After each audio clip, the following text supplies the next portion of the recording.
إن الحمد لله نحمده ونستعينه ونستغفره ونؤمن به ونتوكل عليه ونعوذ بالله من شرور أنفسنا ومن سيئات أعمالنا من يهده الله فلا مضل له ومن يضلل فلا هادي له ونشهد أن لا إله إلا الله وحده لا شريك له ونشهد أن سيدنا ومولانا محمدا عبده ورسوله صلى الله عليه وعلى آله وصحبه وبارك وسلم تسليما كثيرا. أما بعد فأعوذ بالله من الشيطان الرجيم. بسم الله الرحمن الرحيم. وأن هذا صراطي مستقيما فاتبعوه ولا تتبعوا السبل فتفرق بكم عن سبيله. وقال الله تبارك وتعالى في موضع آخر: يا أيها الذين آمنوا من يرتد منكم عن دينه فسوف يأتي الله بقوم يحبهم ويحبونه أذلة على المؤمنين أعزة على الكافرين يجاهدون في سبيل الله ولا يخافون لومة لائم ذلك فضل الله يؤتيه من يشاء والله واسع عليم. صدق اللہ مولانا العلی العظیم. درود شریف پڑھنا. اللہم صلی علی سیدنا محمد وعلی آل سیدنا محمد مبارک وسلم.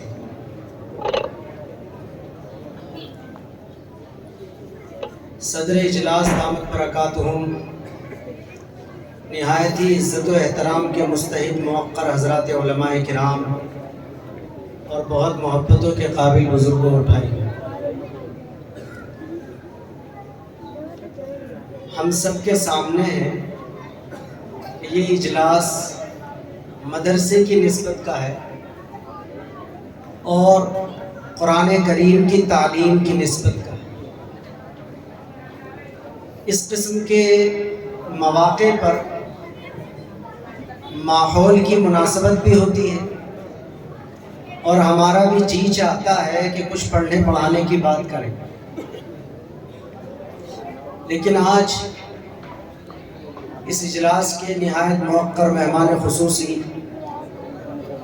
دارالعلوم دیوبند کے مائع ناز استاذ حدیث حضرت مولانا محمد سلمان صاحب بجنوری نقشبندی دامت برکاتہم تشریف فرما ہوں گے اور انشاءاللہ ہم سب حضرت والا کے بند و نصائح سے مستفید ہوں گے. دستار بندی بھی حضرت کے سامنے ہوگی تو مجھے خیال ہوتا ہے کہ شاید کچھ نہ کچھ پڑھنے پڑھانے کی بات آنے کی امید ہو.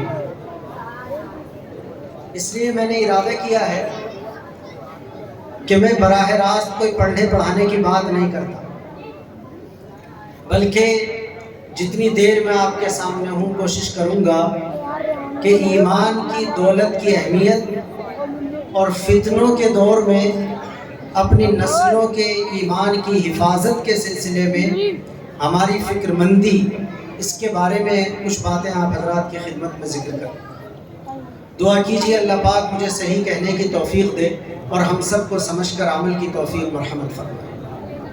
حضرت مفتی صاحب، استاد، یہ بنجاران مسجد جو ہمارے یہاں ہے اس کے مؤذن صاحب تالا لگا کر آ گئے ہیں اور وہ غالباً یہاں موجود ہیں. اندر کوئی صاحب بند ہو گئے ہیں، وہ پریشان ہیں، لہذا اگر وہ یہاں ہوں یا ان تک بات پہنچائی جا سکتی ہے تو پہنچا دی جائے. وہ اللہ کے واسطے مسجد کھول دیں، ان کو باہر نکال دیں.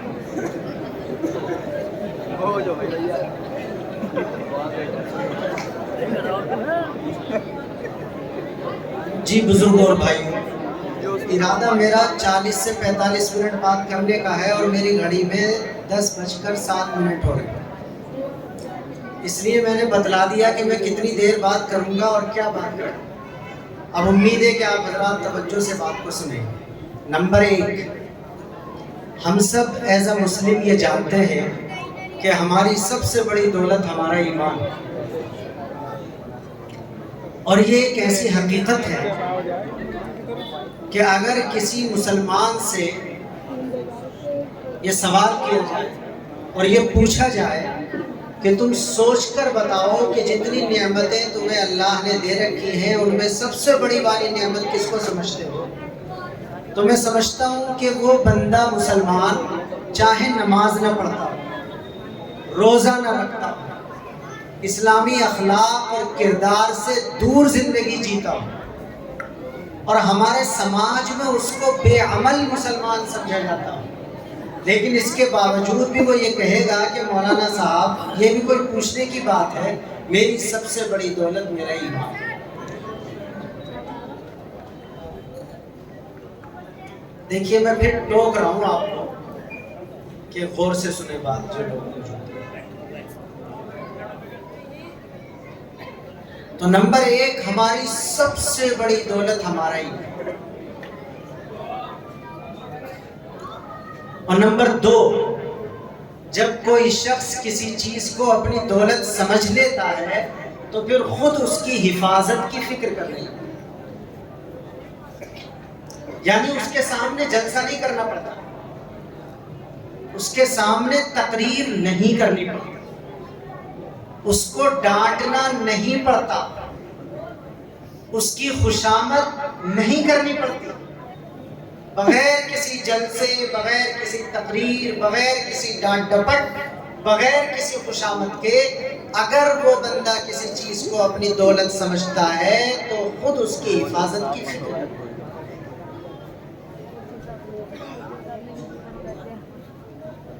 ایگزامپل ہمارے سامنے، سونے اور چاندی کے زیور کو ہم دولت سمجھتے ہیں، دولت ہے، میں دولت ہونے کا انکار نہیں کر رہا،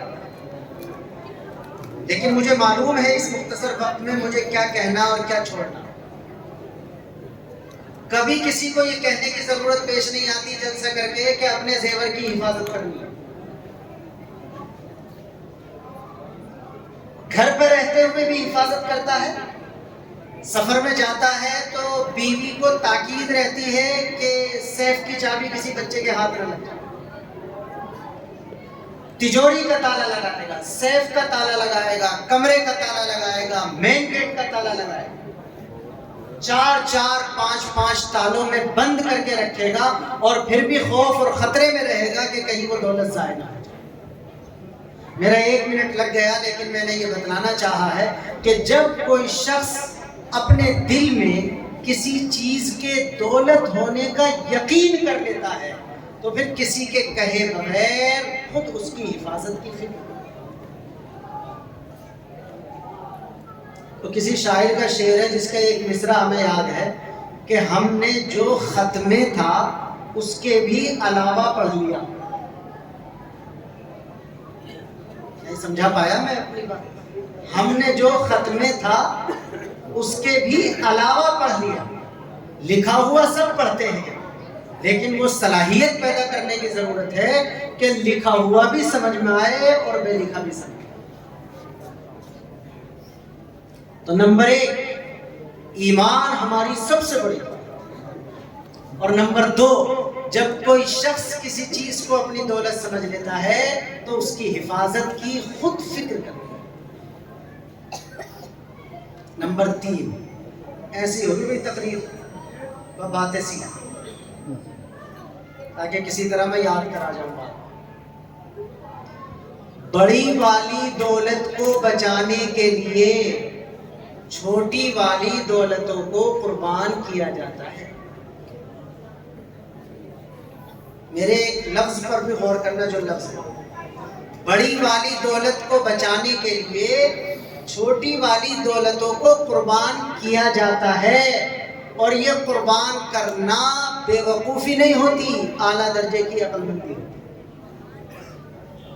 مثال کے طور پر مال بہت بڑی دولت ہے اللہ تعالیٰ کی، ناجائز تھوڑا ہی ہے، دولت ہے۔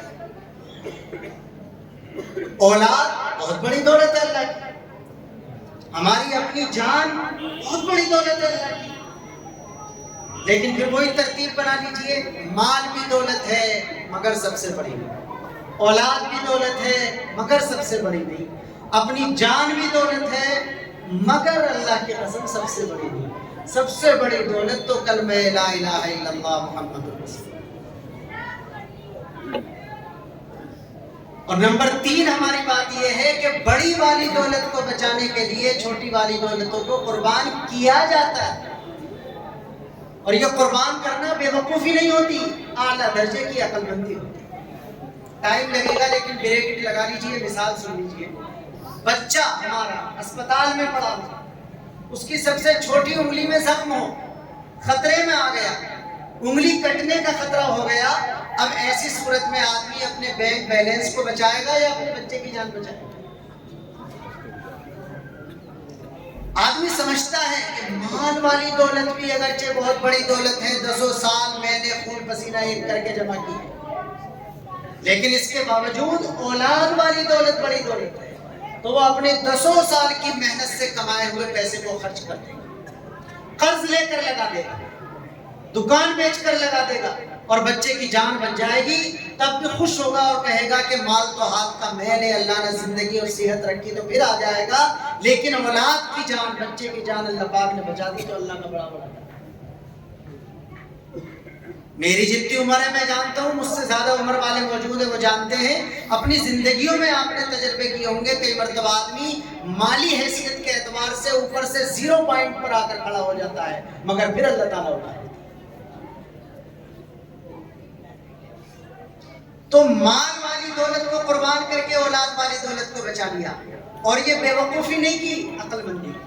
اگر کوئی بینک میں سے پیسہ نہ نکالے، بچے کی جان پہ بنی رہے، بچے کی جان چلی جائے اور وہ اپنے پیسے کو بچا کر کے مطمئن ہو، تو محلہ، پڑوس، رشتہ دار، تعلق والے سارے کے سارے لوگ اس کو بے وقوف کہیں گے کہ اس بندے کو دیکھو مال نہیں خرچ کر سکا اور اسپتال میں پڑے پڑے بچے لے جاتے۔ تو نمبر 1 ایمان سب سے بڑی دولت۔ نمبر 2 جب کوئی چیز دولت ہے تو اس کی حفاظت کی فکر کی جائے گی، اور نمبر 3 بڑی والی دولت کو بچانے کے لیے چھوٹی والی دولتوں کو قربان کیا جاتا ہے، اور یہ قربان کرنا بے وقوفی نہیں، عقل مندی۔ فضائل اعمال پڑھتے ہیں نا ہمارے لوگ، خاص طور سے جو تبلیغی جماعت میں جاتے ہیں، اس کا سب سے پہلا جو چیپٹر ہے اس کا نام ہے حکایات صحابہ۔ سب جانتے ہیں میں کچھ کہہ رہا ہوں، اس کا نام اگرچہ شیخ نے حکایات صحابہ رکھا ہے، لیکن دراصل وہ داستان ہے اپنی سب سے بڑی والی دولت کو بچانے کی اور باقی ساری دولتوں کو قربان کرنے۔ حضرات صحابہ کرام کی زندگی میں حکایات صحابہ میں وہی ملتا ہے کہ اپنی سب سے بڑی والی دولت ایمان کو بچانے کے لیے انہوں نے اپنی ساری چھوٹی دولتوں کو قربان کیا۔ یہ جو کلمہ لا الہ الا اللہ محمد الرسول اللہ ہے، یہ جو ہمارے پاس ہماری سب سے بڑی دولت ہے، یہ جو ہمارا اللہ سے اپنا ایک خاص رشتہ اور معاہدہ ہے، یہ جو ہمارے لیے ہماری زندگی کا سب سے بڑا نچوڑ ہے، آج اس کی فکر کرنے کی ضرورت ہے کہ ہم جب دنیا سے جائیں تو اپنی اس ایمان والی دولت کو سلامت لے کر کے جائیں، اور اپنے بچوں کے دل کی تختی پر ایسا مضبوط لکھ کر کے چلے جائیں اس کلمے کو کہ زندگی کے کسی موڑ پر کیسے ہی حالات کیوں نہ آ جائیں، لیکن آپ اپنی اولاد کی طرف سے مطمئن ہو کہ ان سے سب کچھ لیا جا سکتا ہے، لیکن کلمے والی دولت ان سے نہیں لی جا سکتی۔ مجھے نہیں پتا کہ ہم اپنی اولاد کے لیے یا اپنے لیے کتنی فکر کرتے ہیں۔ میں پھر کہہ رہا ہوں، بہت سخت ترین ہے ایک روایت، اللہ کے نبی صلی اللہ علیہ وسلم کی حدیث ہے، ایک اعتبار سے اسے پڑھ کر خوشی ہوتی ہے اور ایک اعتبار سے اسے پڑھ کر ڈر لگنے لگتا ہے۔ اللہ کے نبی صلی اللہ علیہ وسلم نے فرمایا کہ اللہ تعالی لا یزال یغرس لہذا الدین غرسا یستعملہ فی طاعتہ، او کما قال علیہ الصلوۃ والسلام۔ ہمارے نبی پاک علیہ السلام نے بتلایا کہ اللہ اس دین کے لیے وقفے سے نئی پود پیدا کرتا رہتا ہے جس کو وہ اپنی اطاعت کے کاموں میں استعمال کرتا ہے۔ اس روایت سے پتہ چلتا ہے کہ اسلام کو وقفے سے تازہ خون ملتا رہتا ہے۔ میں سمجھا پا رہا ہوں اپنی بات؟ علامہ اقبال کا مشہور شعر ہے، جہاں میں اہل ایمان صورت خورشید جیتے ہیں، جس کا سمجھا ہوا ہے مبارک، جس کا نہیں سمجھا ہوا میں سمجھاتا ہوں۔ جہاں میں اہل ایمان صورت خورشید جیتے ہیں، جیسا آفتاب نہیں ہے، اس کی طرح مسلمانوں کی صورتحال ہوتی ہے کہ یہ ادھر ڈوبے ادھر نکلے، ادھر ڈوبے۔ اللہ تعالیٰ کسی ایک سمت کا پابند نہیں ہے، اللہ تعالیٰ کسی ایک علاقے کا پابند نہیں ہے، اللہ تعالیٰ کسی ایک قبیلے اور خاندان کا پابند نہیں ہے۔ وہ جب جس کے اندر دیکھتا ہے کہ اب یہ اسلام کے آفاقی پیغام کو سنبھال سکتا ہے، وہیں سے اسلام کو طلوع کر دیتا ہے، اور جو لوگ اللہ کی اس نعمت کی قدر نہیں کر رہے ہوتے وہاں یہ غروب ہوتا ہے۔ تو اللہ تعالیٰ اس دین کے لیے نئی قوت پیدا کرتا ہے، یہ تو بڑی خوشی کی بات ہے، لیکن جس نسل کو محروم کرتا ہے یہ بڑے ڈرنے کی بات ہے۔ اور یاد رکھیے گا بزرگوں، جب نسلوں کے محروم ہونے کا فیصلہ ہوتا ہے، پھر ٹوک رہا ہوں میں اپنی بات کہنے سے پہلے، جب نسلوں کے محروم ہونے کا فیصلہ ہوتا ہے تو وہ نسلوں کی گناہوں کی وجہ سے نہیں بلکہ بڑوں کے کرتوتوں کی وجہ سے۔ جب اللہ کی طرف سے نسل کی تبدیلی کا قانون آتا ہے تو وہ اس نسل کی وجہ سے نہیں آتا، اس کا کیا قصور ہے؟ وہ تو بچی ہے۔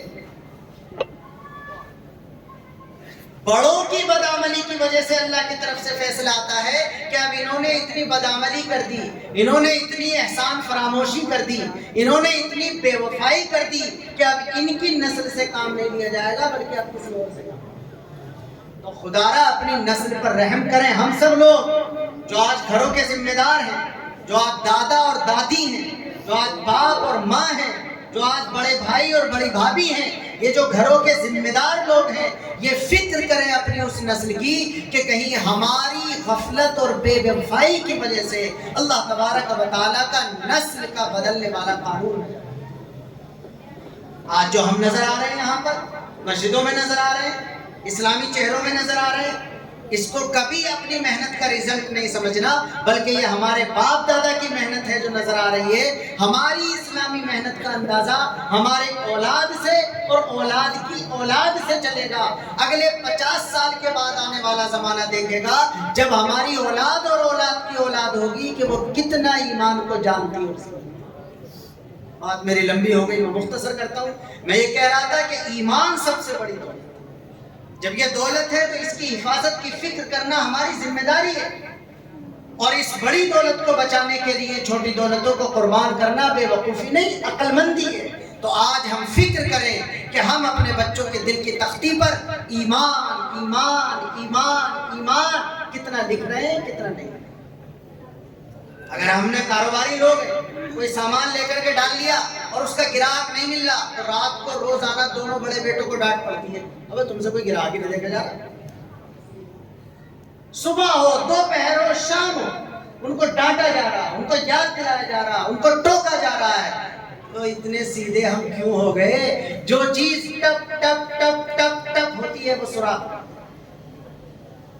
میں کاروبار کو پھر منع نہیں کر رہا، اللہ نے یہ نہیں کہا کہ دنیا کو چھوڑ دینا ہے، اسی دنیا کے جھمیلوں میں رہ کر کے آخرت کو بنانا ہے، لیکن آپ بڑے لوگوں نے ہمیں بتایا کہ پانی کا ایک ہلکا سا قطرہ بھی پتھر کی بھاری چٹان پر اگر روزانہ ٹپکتا رہے گا تو بھاری چٹان میں بھی سوراخ ہوگا۔ سونے سے پہلے روزانہ رات کو اپنی پوری فیملی کے ساتھ بیٹھ کر تعلیم کے نام پر جب آپ ان کو بتلائیں گے ایمان ایمان ایمان ایمان، تو یہ ایمان کی دولت ان کے دل کی تختی پر لکھی جائے گی، اور پھر ہم اس اطمینان کے ساتھ دنیا سے جا سکتے ہیں کہ انشاءاللہ جس راستے پر اسلام کے ہم ڈال کر کے آئے ہیں اپنی اولاد کو، وہ اس راستے سے نہیں۔ فکر کریں گے بھئی انشاءاللہ۔ اللہ نے قرآن میں فرمایا وَأَنَّ هَذَا صِرَاطِي مُسْتَقِيمًا فَاتَّبِعُوهُ۔ اللہ کہہ رہا مجھ تک پہنچنا ہے، میری رضا حاصل کرنی ہے، میری جنتوں کا مستحق بننا ہے، تو اس کے لیے ایک سیدھا راستہ ہے جس پر سائن بورڈ کی طرح کلمہ لا الہ الا اللہ محمد رسول اللہ، یہ سیدھا راستہ ہے جو منزل تک پہنچائے گا۔ اللہ فرماتا وَلَا تَتَّبِعُوا السُّبُلَ، اس سیدھے راستے پر اگر پڑ گئے ہو تو چلتے چلے جانا، ہو سکتا ہے موسم کی خرابی کی وجہ سے رفتار اوپر نیچے کرنی پڑے۔ ہو سکتا ہے موسم کی خرابی کی وجہ سے رفتار اوپر نیچے کرنی پڑے، لیکن منزل تک پہنچانے والا راستہ یہی ہے۔ اس سے اگر دائیں جائیں گے پھٹک جائیں گے، اس سے اگر بائیں جائیں گے بھٹک جائیں گے۔ پھر ٹوک رہا ہوں، غور کرنا، اگر دائیں جانب جا کر بھی بھٹکنا ہے اور بائیں جانب جا کر بھی بھٹکنا ہے تو پھر 360 ڈگری اپوزٹ اگر واپس چلے جائیں گے تو پھر تو بھٹکنا ہی بھٹکنا، اسی کو ارتداد کہتے ہیں۔ اللہ کہتا ہے وَأَنَّ هَذَا صِرَاطِي مُسْتَقِيمًا فَاتَّبِعُوهُ، یہ ہے میرا وہ سیدھا راستہ جو تمہیں میری منزل تک، میری رضا تک، میری جنتوں تک پہنچائے گا۔ اور جو تم نے کلمہ پڑھ کر اس راستے کو پکڑ لیا ہے تو پکڑے رہنا۔ وَلَا تَتَّبِعُوا السُّبُلَ، اور دائیں بائیں الٹے سیدھے راستوں پر مت چلے جانا۔ فَتَفَرَّقَ بِكُمْ عَنْ سَبِيلِهِ، ورنہ تو اس منزل تک پہنچنے والے راستے سے بھٹک جاؤ گے۔ اس آیت کو پڑھا ہمارے نبی پاک علیہ السلام نے ایک بار، اور مثال سے ہمیں سمجھایا۔ فرماتے ہیں ایک صحابی کہ اللہ کے نبی صلی اللہ علیہ وسلم نے اپنی انگلی مبارک سے ایک سیدھی لائن کھینچی، اور اس کے بعد دائیں جانب کچھ لائنیں کھینچ دی اور بائیں جانب کچھ لائنیں کھینچ دی، اور اس کے بعد فرمایا یہ جو سیدھی والی لائن ہے یہ اللہ کا اسلام والا سیدھا راستہ ہے، اور یہ جو دائیں بائیں جانب لائنیں ہیں یہ شیطان اور شیطان کے ایجنٹوں کے راستے ہیں۔ آپ اگر ان کی طرف مڑ جائیں گے تو سیدھے راستے سے بھٹک جائیں گے اور دولت آپ کے ہاتھ سے چلی جائے گی۔ وَأَنَّ هَذَا صِرَاطِي مُسْتَقِيمًا فَاتَّبِعُوهُ، اور میں نے مثال دی، ادھر جائیں گے بھٹک جائیں گے، ادھر جائیں گے بھٹک جائیں گے، اور بالکل پیچھے کی طرف مڑ جائیں گے تو اسی کو عربک ڈکشنری میں ارتداد کہتے ہیں، بالکل پلٹ جانا، جس کا نام لوگوں نے گھر تک پہنچانا اور گھر تک واپس کر دینا۔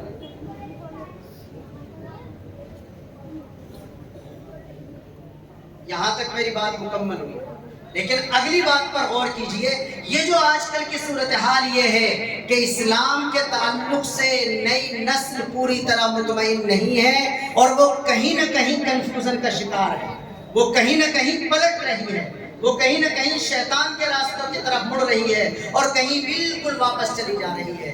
نہیں سمجھ میں آتا تو مثال دیتا ہوں۔ کئی مرتبہ ہمارے بچے اور بچی ایسا فیصلہ کر بیٹھتے ہیں جس سے خاندان کی عزت چلی جاتی ہے، اور اس کا ابتدا کہاں سے ہوتی ہے؟ ایک اجنبی نمبر سے مس کال آتی ہے، یا ایک اجنبی نمبر سے ٹیکسٹ میسج آتا ہے جس میں کچھ بھی لکھا ہوگا۔ انسان کی فطرت ہے کہ وہ ریپلائی دیتا ہے کہ بھئی کس کا ہے، کس نے کی مس کال، کس کا میسج ہے۔ جو چیز دیکھنے میں ایک ٹیکسٹ میسج تھا، جو چیز دیکھنے میں صرف ایک مس کال تھی، کئی مرتبہ 15 دن، کئی مرتبہ 30 دن، کئی مرتبہ 2 مہینے لگتے ہیں، اور یہ ہلکا سا میسج وہاں پہنچا دیتا ہے ہمارے بچے اور بچی کو کہ وہ ایسا فیصلہ کر بیٹھتے ہیں جس سے خاندان کی عزت چلی جاتی ہے۔ اور اگلی بات کہتا ہوں، اور کئی مرتبہ ایسا فیصلہ کر بیٹھتے ہیں کہ خاندان کی عزت بھی جاتی ہے اور ایمان بھی جاتا ہے۔ لہذا ہمیں صرف جلسہ نہیں، صرف تقریر نہیں، ہمیں محنت کرنی ہوگی، ہمیں غور کرنا پڑے گا، ہمیں دیکھنا پڑے گا، ہمیں چوکنا رہنا پڑے گا کہ کہاں پر کمپرومائز ہو جاتا ہے تو اس کے بعد آدمی اپنی اصل دولت سے محرومی کے راستے پر جاتا ہے۔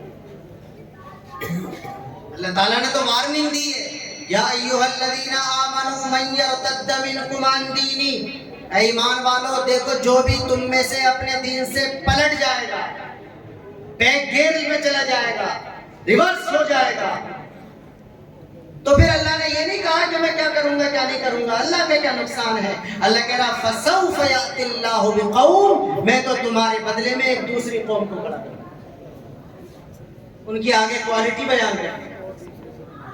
لیکن ہمیں ان اسباب کی طرف تھوڑا سا غور کرنا ہے جو آج سبب بن رہے ہیں ہمارے بچوں کے اصل دولت سے محرومی کے راستے کی طرف۔ میں 3 چیزیں ذکر کر رہا ہوں، چیزیں تو بہت ہیں۔ نمبر 1 وجہ تعلیم۔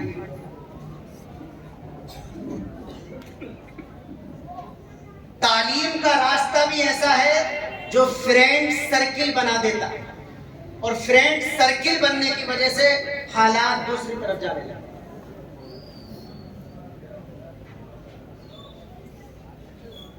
آپ جو لوگ اسکول سے گزر کر آئے ہیں وہ اس بات کو اچھی طرح جانتے ہیں کہ مدرسے اور اسکول میں پڑھنے والے بچے چاہے 5 مہینے تک ان کے آپس میں کوئی تعلق نہ ہو، لیکن جب ایگزام کا ٹائم آتا ہے تو جو ساتھی ایگزام کی تیاری کرا دیتا ہے وہ ٹیچر سے بھی بڑا محسن بنتا ہے.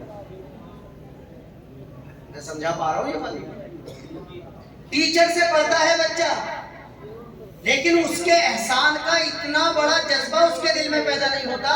ایگزام کی تیاری کے وقت میں جب نوٹس کا تبادلہ ہوتا ہے، یہ پیپر ہے اسے تم تیاری کر لینا، یہ کل کو مجھے واپس کر دینا، ایک ساتھ مل بیٹھ کر ایگزام کی تیاری کی جائے گی. یہ جو ایگزام کی تیاری کی ٹائمنگ ہوتی ہے، اس میں کئی مرتبہ اپنے کو ایجوکیشن میں ایک دوسرے کلاس پارٹنر سے ایک دوسرے سے ایگزام نوٹس ادھر ادھر منتقل کیے جاتے ہیں. کئی مرتبہ اسپیشلی مہینے 2 مہینے کا ٹیوشن لگا کر ٹیوٹر کے پاس آنا جانا اور اپ ڈاؤن کیا جاتا ہے. ہماری کلاس میں بھی ہمارا فرینڈ سرکل، ہمارے ٹیوشن میں بھی ہمارے ساتھ پڑھنے والے، یہ ساری کی ساری چیزیں مل کر کہیں نہ کہیں کچھ ایسا ماحول ڈیولپ کر دیتی ہیں جس سے کئی مرتبہ راستہ بدلنے کی طرف رجحانات.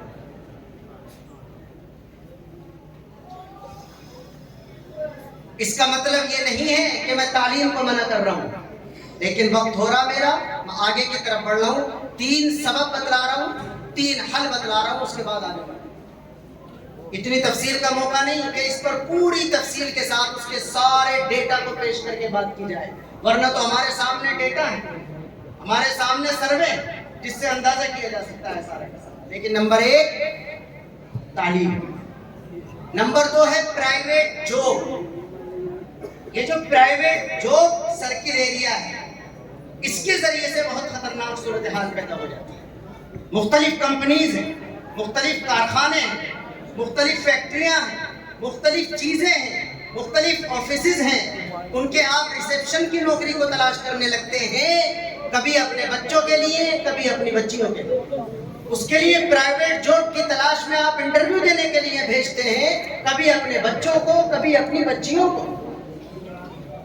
یہ میں 2-4 لفظ بول رہا ہوں اس وجہ سے کہ یہ صرف ہیڈنگ ہے، ڈیٹیل میں نہیں جا رہا، ورنہ ڈیٹیل میں سارے ڈیٹا موجود ہیں. تو نمبر 1 تعلیم، نمبر 2 پرائیویٹ جاب، اور ڈیٹا بیس ہمارے پاس ایسی چیزیں موجود ہیں کہ تعلیم والے مسئلے سے بھی زیادہ خطرناک صورتحال پرائیویٹ جاب.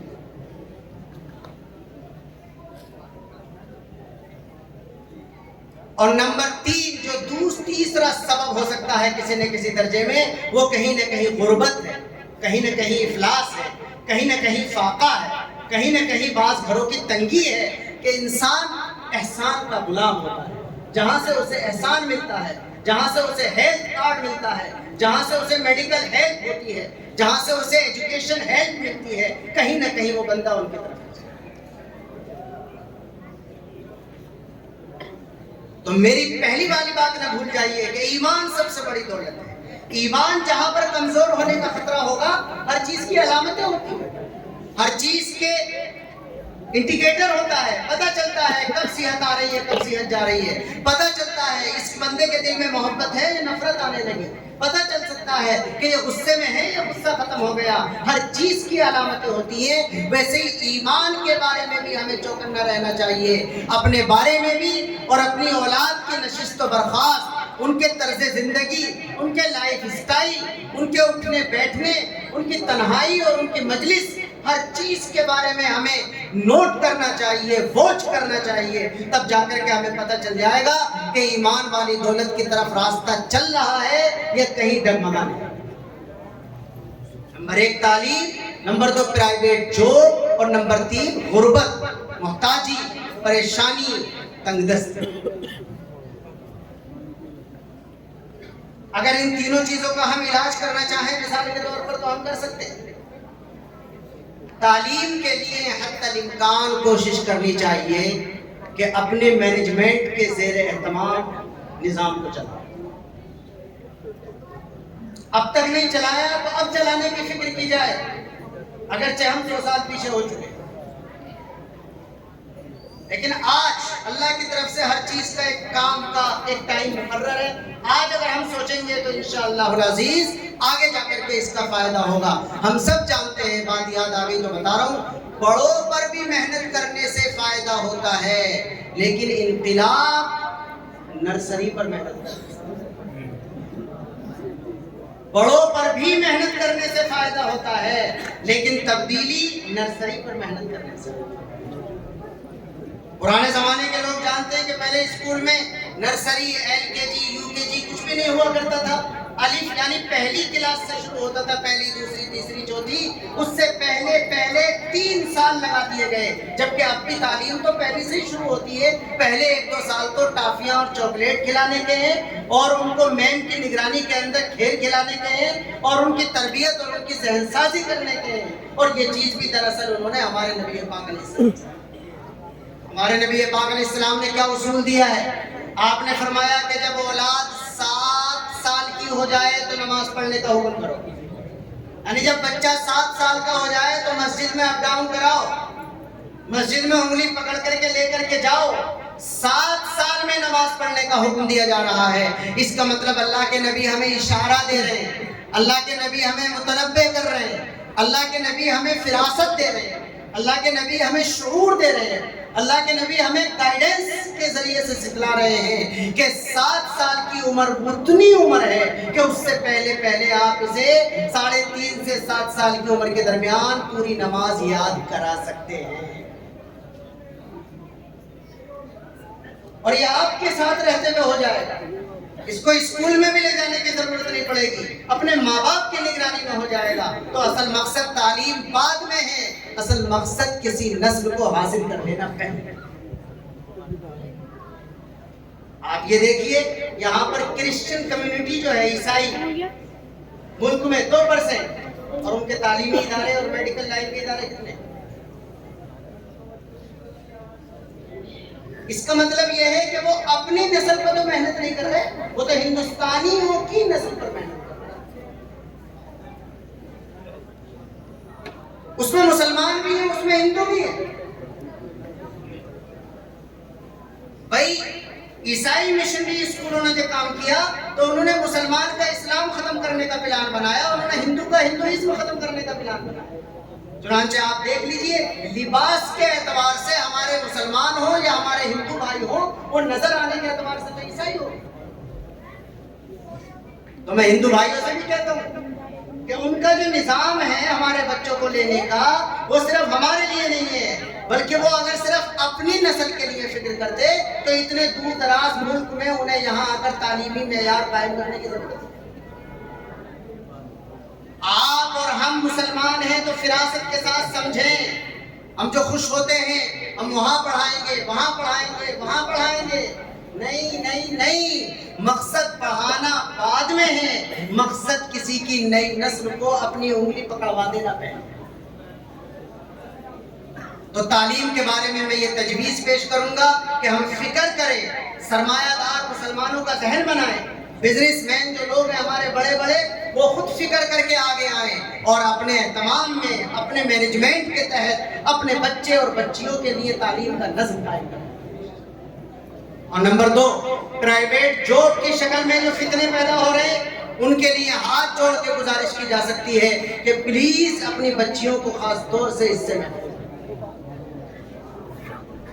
اور نمبر 3، غربت اور افلاس کے اعتبار سے اگر ہم بات کرنا چاہیں تو اس کا حل تو مسلمانوں کے معاشرے میں سب سے آسانی کے ساتھ ہو سکتا ہے. میں ذکر کر رہا ہوں آپ کے سامنے، جبکہ میں بھی اسی کے اندر موجود ہوں، کہ ہماری جو اللہ پاک نے مسجد والا نظام دیا، ایک مسجد کی کمیٹی، مسجد کے امام صاحب اور مسجد کے متعلقین وہ طے کریں اور رجسٹر میں لکھ کر کے رکھیں کہ ہماری مسجد میں کتنے گھر آتے ہیں. لکھیں باقاعدہ، صرف خرچہ اور آمد نہ لکھیں، بلکہ یہ لکھیں کہ اس مسجد میں کتنے گھر آتے ہیں، اور پھر باقاعدہ سروے کریں کہ ان کی مالی اور معاشی صورتحال کیا ہے. غور کیجئے گا بزرگوں، میں اپنی بات ختم کرنے کی طرف جا رہا ہوں. ان کی مالی اور معاشی صورتحال کیا ہے؟ آپ کو اپنی مسجد کے حلقے میں پتہ چل جائے گا کہ کہ اتنے لوگ غریبی ریکھا سے اوپر ہیں اور اتنے لوگ غریبی ریکھا سے نیچے ہیں۔ یہ جو غریبی ریکھا ہوتی ہے نا ہر ملک کی ہوتی ہے، اور ہمارے اسلام کی بھی ایک غریبی ریکھا ہے جسے ہم 52.5 تولہ چاندی کہتے ہیں۔ وہ عربی کے اعتبار سے اسے نصاب کہا جاتا ہے اور آج کل کی لینگویج میں اسے غریبی ریکھا کہتے ہیں۔ ساری دنیا کے اپنے نظام میں غریبی ریکھا ہے، ہماری شریعت تو کسی کے محتاج نہیں ہے، اس کے اپنے اصول ہیں، اس نے ایک غریبی ریکھا دی ہے، اور وہی تو غریبی ریکھا ہے کہ جو صاحب نصاب ہے وہ اوپر چلا گیا، وہ غریبی ریکھا سے نیچے زندگی گزارنے والوں کو اپنا 2.5% سالانہ دے۔ ایک مسجد کے احاطے والے اگر یہ سروے کر لیتے ہیں کہ اتنے لوگ اس طرح زندگی جی رہے ہیں اور اتنے لوگ اس طرح زندگی جی رہے ہیں، اور پھر وہ یہ نظام بنا دیں کہ اپنے حلقے کے ضرورت مندوں کی ضرورت اپنے نظام کے تحت پورا کرنے کا کام کریں گے، تو پھر وہ اپنے حلقے کے غریب پر بھی پابندی لگا سکتے ہیں کہ خبردار، تمہیں اگر کہیں ہاتھ پھیلا ہوتا ہوا دیکھ لیا تو تمہاری خیر۔ جن لوگوں نے نظام بنایا، اسی ہمارے ملک میں سکھوں نے نظام بنایا، ایک آدمی بھی ان کا بھیک مانگتا ہو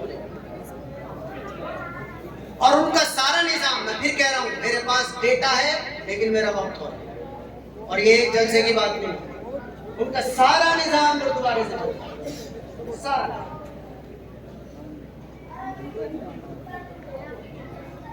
ہم نے ایسا ماحول بنایا کہ ہمارے یہاں کا غریب دوسرے علاقے میں جا کر کے مانگ رہا ہے اور دوسرے علاقے کا غریب ہمارے یہاں۔ بھائی اسے سیدھا کر لو، ہمارے علاقے والے غریب کو ہمارے علاقہ مکمل ضرورت پوری کرے اور دوسرے علاقے والے غریب کا دوسرے علاقے والے اپنی ضرورت کو پورا کرے، تو یہ جو پریشانی رہتی ہے کہ یہ فراڈ ہے یا فراڈ نہیں ہے، اس کا بھی پتہ نہیں۔ یہ جو پتہ نہیں چلتا کس کی مدد کرنی چاہیے کس کی مدد نہیں کرنی چاہیے، یہ بھی کنفرم ہو جائے گا۔ تو اگر اپنی مساجد کے نظام کے تحت ایک بستی کے لوگ، بستی میں ایک وارڈ کے لوگ اگر اس نظام کو لے کر کے چلیں گے تو انشاءاللہ پیشہ ور جو لوگ ناجائز طریقے پر مانگنے کے پیشے کو اختیار کرتے ہیں ان پر بھی بند لگائے گا۔ تعلیم کے ذریعے سے فتنے پیدا ہوں، پرائیویٹ جاب کے ذریعے سے فتنے پیدا ہوں، یا غربت اور افلاس کے مارے ہوئے لوگ راستہ بدلنے کی طرف چلے جائیں، ان کا حل ہے کہ ہم اپنے زیر اہتمام تعلیم کا بندوبست کریں، حتی الامکان انشاءاللہ فائدہ ہوگا۔ پرائیویٹ جاب سے اپنی بچیوں کی کم از کم حفاظت کریں اور غربت کا مسئلہ اپنے زیر اہتمام ختم کرنے کی کوشش کریں، تو انشاءاللہ العزیز یہ جو ارتداد کی طرف بڑھتے قدم ہیں ان پر روک لگایا جا سکتا ہے۔ 10:40 ہو گئے، میرا ارادہ جو تھا اس کے اعتبار سے 7-8 منٹ باقی ہے۔ ایک بات اور سن لیجئے، 2 باتیں میں کر چکا ہوں۔ نمبر 1 میں دہرا رہا ہوں اپنی بات بزرگوں، میں نے یہ عرض کیا ایمان سب سے بڑی دولت۔ نمبر 2 جب یہ دولت ہے تو اس کی حفاظت کی فکر کرنا ہماری ذمہ داری ہے، اور نمبر 3 بڑی والی دولت کے لیے چھوٹی دولتوں کو قربان کیا جاتا ہے۔ اور پھر اگلی بات میں نے یہ کی کہ اس راستے سے اگر پلٹ جائیں گے تو ہماری زندگی بیکار ہو جائے گی، کیا فائدہ آخرت میں جا کر کے کیا ملے گا؟ اس لیے ضرورت ہے کہ جہاں سے ہمارا ٹریک بدلنے کا خطرہ ہے، جہاں سے ہماری نسل کے ٹرننگ پوائنٹ آ رہے ہیں، جہاں سے وہ دائیں بائیں ہو سکتی ہیں، ان کو سمجھنا اور وہاں پر بند باندھنے کی کوشش کرنا۔ ان میں سے میں نے 3 کا ذکر کیا، تعلیم والا ایریا ہے، پرائیویٹ جاب والا ہے اور غربت و افلاس والا۔ اب 5 منٹ میں ایک بات اور سن لیجئے، یہ جسے ارتداد کہتے ہیں نا، ارتداد یعنی دین چھوڑ دینا، دین سے پلٹ جانا، اپنے دین کو خیر بات کہہ دینا، دوسرے کی تہذیب کے اندر مل جانا۔ یہ سن لیجئے اچھی طرح غور سے، یہ ایک دم سے آدمی اسلام نہیں چھوڑتا، اسٹیپ بائی اسٹیپ۔ میں اسے آرام سے بتانا چاہتا ہوں۔ سب سے پہلے ارتداد کا تو مطلب سمجھ میں آ گیا، ارتداد کا مطلب پلٹ جانا، واپس ہو جانا، اسلام چھوڑ۔ سب سے پہلے نمبر پر ارتداد آتا ہے تہذیبی، سمجھا رہا ہوں۔ تہذیبی کا مطلب ہوتا ہے کلچر، یعنی آدمی اپنی پہچان اور اپنے کلچر پر کمپرومائز کر لیتا ہے، سوچتا ہے اس سے نماز پہ کیا فرق پڑے گا، اس سے روزے پہ کیا فرق پڑے گا، دیکھنے میں دوسرے کی طرح دکھائی دے جاؤں گا تو کیا فرق پڑے گا، باتیں کرنے میں دوسرے کی طرح دکھائی دے جاؤں گا تو کیا فرق پڑے گا۔ آنے جانے میں دوسرے کی طرح دکھائی دے جاؤں گا، کیا فرق پڑے گا؟ ملاقات کے ٹائم ہائے ہیلو میں اگر میں دوسرے کی طرح دکھائی دے جاؤں گا تو کیا فرق پڑے گا؟ سمجھا پایا؟ سب سے پہلے تہذیبی ارتداد ہے. آدمی پہلے تہذیب پر کمپرومائز کرتا ہے، کلچر پر کمپرومائز کرتا ہے، پہچان پر کمپرومائز کرتا ہے، اور یہ سمجھتا ہے کہ یہ کوئی واجب تو نہیں ہے، یہ کوئی فرض تو نہیں ہے، اس والی چیز سے کیا فرق پڑ رہا ہے. لیکن جتنے بزرگ سننا ہے، یاد رکھنا، آپ کی پہچان عام طور پر فرضوں سے نہیں ہوتی، آداب سے ہوتی. کسی بھی قومیت کی پہچان اندر خانہ اس کے اور اللہ کے کیا رشتے ہیں اس سے نہیں ہوتی، سامنے سے جو نظر آ رہا ہوتا اس سے ہوتی. آپ 5 کی جگہ 10 نمازیں پڑھنے لگے، کسی نے پڑھ لیا. 1 مہینے کے روزے کے بجائے آپ 2 مہینے کے روزے رکھتے، کسی نے پڑھ لیا. لیکن دیکھنے میں آپ الگ نہیں نظر آنے چاہیے، بولنے میں آپ الگ نہیں نظر آنے چاہیے، سمجھنے بوجھنے میں آپ الگ نہیں نظر آنے چاہیے. پہلے تہذیب مل جاتی ہے، پہلے کلچر مل جاتا ہے. میں اس کی ایک موٹی سی مثال دے رہا ہوں. جب ہم آپس میں ملاقات کرتے ہیں، ایسے ماحول میں ہو رہی، لیکن میں اپنی بات پوری کر رہا ہوں.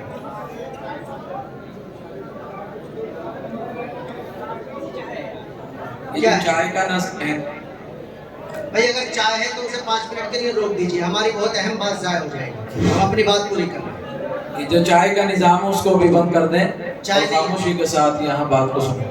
ابھی نہیں چائے، ہم نے بھی نہیں پی، اللہ کے واسطہ.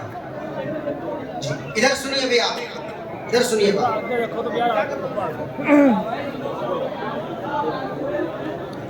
ارے بھائی صاحب، بھائی چائے نہیں، اس چائے بند کر دو. بس ہماری 5 منٹ کی بات رہے وہ سن لو. بڑی محنت کی ہے بھائی صاحب، زور زور سے ریکارڈ نہیں چلایا، سمجھایا. جی جب ہم گھر میں جاتے ہیں، کسی سے ملاقات کرتے ہیں، تو ہماری شریعت نے ایک چیز بتلائی ہے، السلام علیکم ورحمۃ اللہ.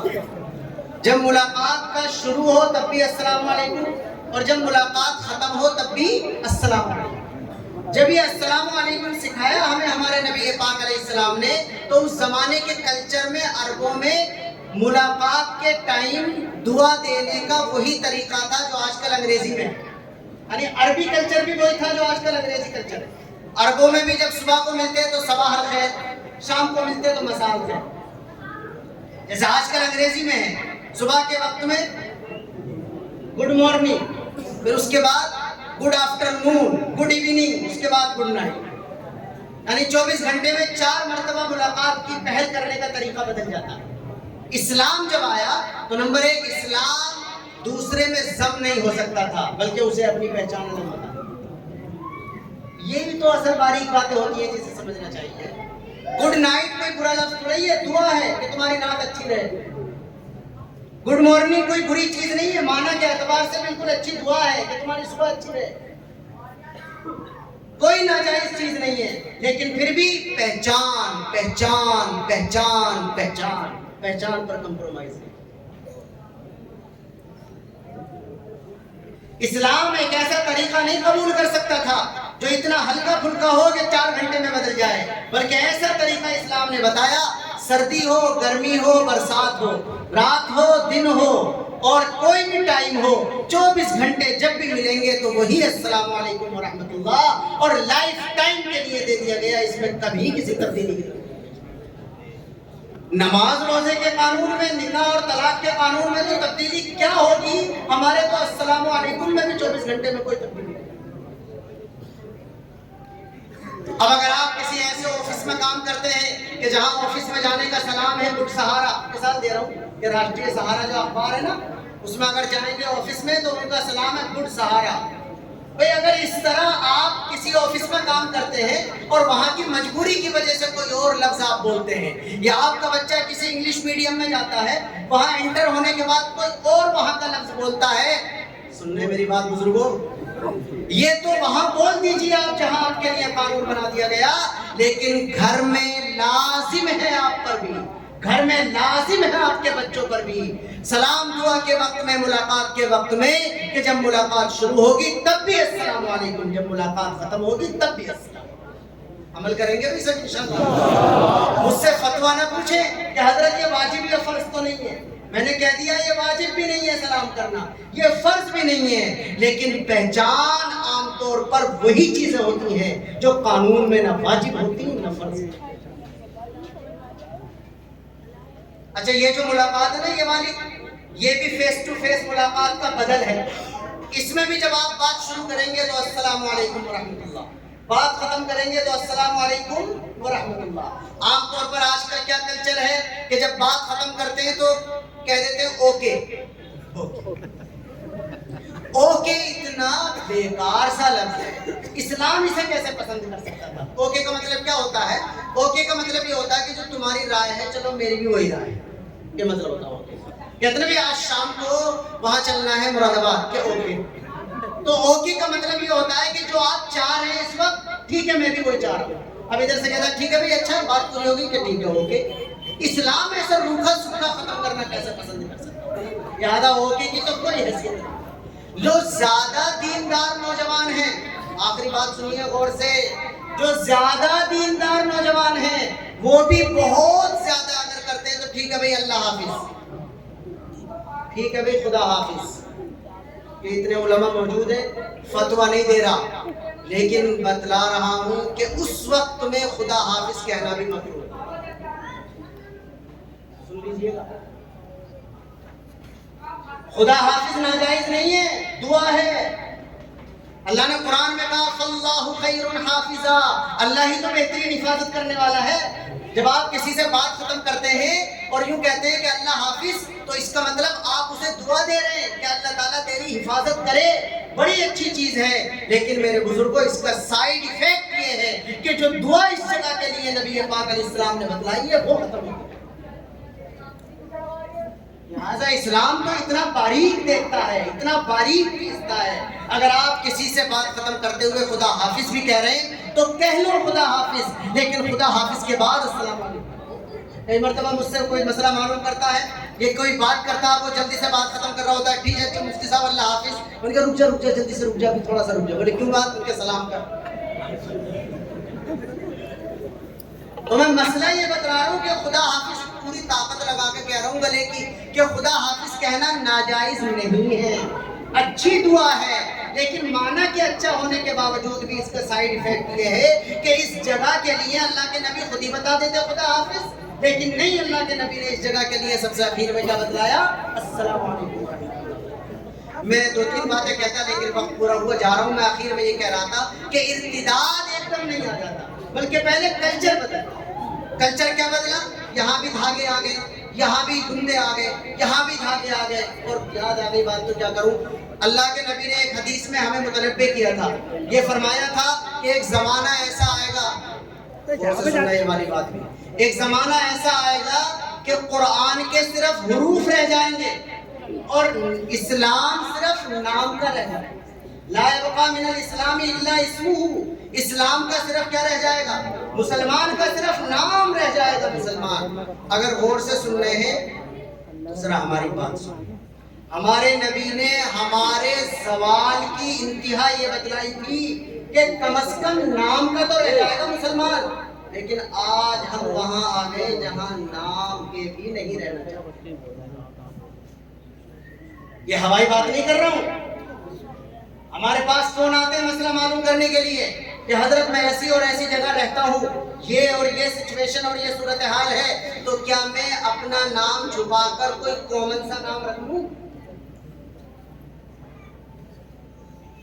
آپ اندازہ تو کیجئے کہ ہمارے نبی پاک علیہ السلام نے سب سے لاسٹ ہمارا سوال یہ بتلایا تھا کہ کم از کم نام کا تو رہ جائے گا مسلمان, لیکن ہم وہاں آ گئے کہ نام کے بھی نہیں رہے. پہلے ہم نے اپنی دکانوں کے نام کامن رکھے کہ دکان کے نام سے پتہ نہ چلے کہ کس کی دکان ہے. ہم نے اپنے ٹرانسپورٹ کے نام کامن رکھے, ہم نے اپنے ورک شاپ کے نام کامن رکھے, اور اب بات دکانوں اور کارخانوں سے آگے بڑھ کر اپنے بچوں تک آ گئی ہے. اب ماں باپ چاہتے ہیں کہ اپنے بچوں کا نام ایسا رکھیں کہ نام سے پتہ ہی نہیں چلے کہ کون سا. کاش خون کے آنسو ہوتے ہیں, خون کے. اللہ کسی نسل کا اور کسی علاقے اور کسی خاندان کا پابند نہیں ہے. جب تک آپ اپنی اس زبان سے بھی ظاہر نہیں کریں گے، اور جب تک آپ اپنی پوری باڈی لینگویج سے بھی ظاہر نہیں کریں گے کہ ہاں میں ہوں اللہ کا ماننے والا مسلمان، تو اللہ کوئی مجبور تھوڑی ہے نعوذ باللہ کہ ہم سے اور ہماری نسلوں سے کام کرے۔ لہذا فکر کرنے کی ضرورت ہے ان حالات میں کہ تہذیبی ارتداد سے بچیں۔ بعد میں فکری ارتداد آتا ہے، پھر حقیقی ارتداد آتا ہے۔ جتنا کچھ کہا ہے اللہ کرے اگر ٹھیک بات آ رہی ہے تو ہمیں سمجھنے کی اور عمل کی توفیق دے، اور اگر شدت جذبات میں کوئی کمزور بات میری زبان سے نکل گئی ہو تو اللہ اس کے شر سے ہماری حفاظت فرمائے۔ وآخر دعوانا الحمدللہ۔ ماشاءاللہ، جزاک اللہ۔ حضرت والا کی